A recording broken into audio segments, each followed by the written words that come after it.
Vamos ser diretos, a gente precisa repercutir a fala do presidente Lula de alguns dias atrás, onde ele sugeriu que traficantes seriam vítimas dos usuários, porque a reação a essa fala foi talvez mais reveladora do que a própria declaração. Pela primeira vez em muito tempo, vimos a Globo News, através de seus comentaristas, fazer críticas duríssimas e diretas ao presidente. Ao que tudo indica, a fala foi tão indefensável que até mesmo seus maiores aliados na mídia foram forçados a detoná-lo ao vivo. A gente precisa ir direto ao ponto central, porque o que aconteceu foi um daqueles raros momentos em que a bolha de proteção da mídia em torno do presidente Lula simplesmente estourou. A gente se acostumou nos últimos anos a ver um jornalismo que, em grande parte, passa pano, que justifica o injustificável, que arruma desculpas para as falas mais absurdas do presidente. Mas, dessa vez, a fala foi tão bizarra, tão desconectada da realidade do povo brasileiro, que nem mesmo a Globo News conseguiu defender. Para quem não viu, vamos recapitular o que o presidente disse em um de seus discursos ao falar sobre o combate às drogas.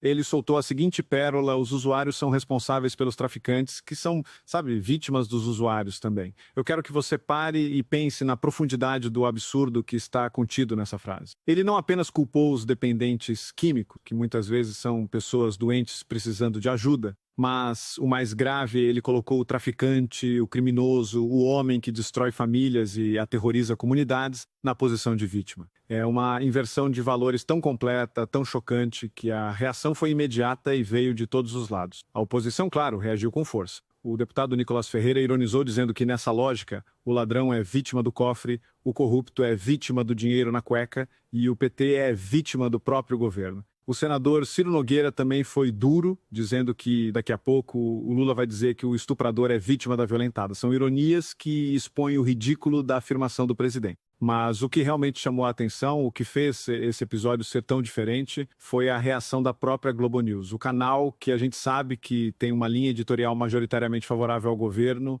dessa vez não conseguiu passar pano. E a crítica mais dura veio do comentarista Flávio Oliveira. Ao vivo, ele não usou meias palavras. Ele disse que a fala do presidente foi completamente equivocada, que ele escorregou sem salvação, em uma queda livre. E completou dizendo que a frase foi moralista, equivocada, punitivista e rasa. E para fechar com chave de ouro, ele disse: se frase estúpida pagasse tarifa, essa seria sancionada em 200%. Eu quero que você entenda o que isso significa. Um dos principais comentaristas da principal emissora de notícias do país, que geralmente defende o governo, foi para o ar e basicamente chamou o presidente da República de estúpido. Isso não é algo que acontece todo dia. Isso, para mim, é o sinal de que a fala do Lula foi tão absurda, tão indefensável, que furou a bolha. Ela causou vergonha até mesmo naqueles que têm a missão de defendê-lo. E o Flávio Oliveira foi além. Ele listou 7 motivos pelos quais a frase do Lula é uma estupidez, e a gente precisa olhar para esses motivos porque eles resumem perfeitamente o tamanho do problema. Ele lembrou que a própria Constituição que o Lula jurou defender trata o tráfico como um crime hediondo, inafiançável e impassível de anistia.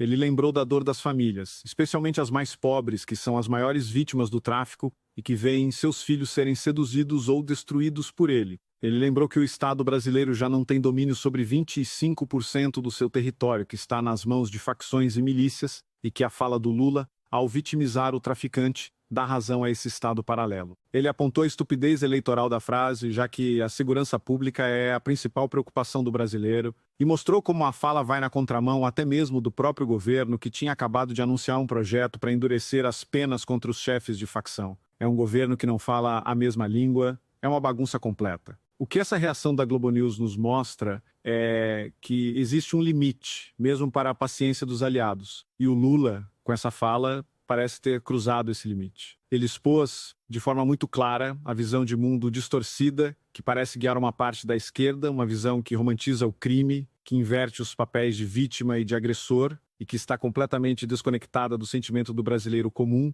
que sofre todos os dias com a violência e que não aguenta mais ver bandido sendo tratado como coitadinho. Essa mentalidade, infelizmente, não é nova. A gente viu, por exemplo, na mega operação que aconteceu recentemente no Rio de Janeiro, onde mais de 100 criminosos foram mortos. Qual foi a reação de parte da esquerda e da mídia? Uma gritaria histérica. Uma comoção pela morte dos traficantes e um silêncio quase absoluto sobre os 4 policiais, 4 heróis, que perderam a vida naquela operação. Eles parecem lamentar a perda de seus eleitores, como ironizou o Nicolas Ferreira, mas não derramam uma lágrima por quem está na linha de frente nos defendendo. O que a gente está vendo é uma guerra de narrativas. De um lado, a narrativa da realidade é a de que o crime organizado é um câncer que precisa ser combatido com força, como defendeu o ex-capitão do BOPE, Rodrigo Pimentel. E do outro, a narrativa da fantasia, a dos especialistas da Globo News, dos sociólogos de apartamento que nunca pisaram em uma favela, mas que adoram dizer que a culpa é da sociedade e que a polícia é muito violenta. A fala do Lula ao vitimizar o traficante deu a munição perfeita para essa narrativa da fantasia,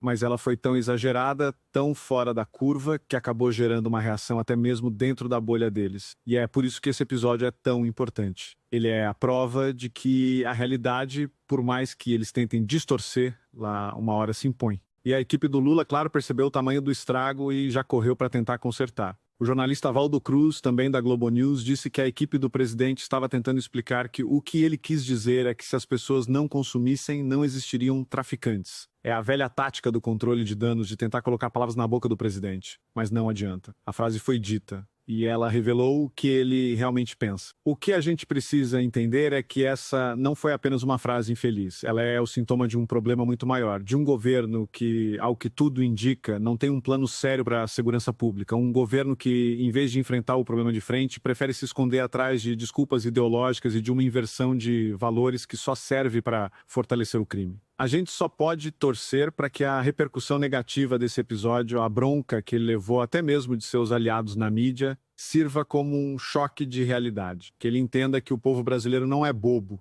que a gente sabe muito bem quem é a vítima e quem é o agressor. E que a gente não vai mais aceitar um governo que, em vez de proteger o cidadão de bem, parece mais preocupado em defender o bandido. A vergonha foi grande e a gente espera que, pelo menos, a lição tenha sido aprendida. Essa história toda é um retrato da completa desconexão do governo com a realidade do povo brasileiro. A fala do presidente foi um absurdo e a reação até mesmo da Globo mostrou isso. E agora eu quero saber a sua opinião. Você também ficou indignado com essa inversão de valores? Você acredita que, depois dessa repercussão, o governo vai finalmente começar a tratar a segurança pública com a seriedade que ela merece? Deixe seu comentário aqui embaixo. Vamos conversar sobre isso. Se essa análise te ajudou a entender o que está por trás dessa polêmica, deixa o seu like e compartilha este vídeo. O Brasil inteiro precisa deixar claro que nós sabemos quem são as verdadeiras vítimas. E se você ainda não faz parte do Orgulho Soberano, agora é a hora. Inscreva-se no canal e ative o sininho, porque a gente não vai parar de cobrar a verdade.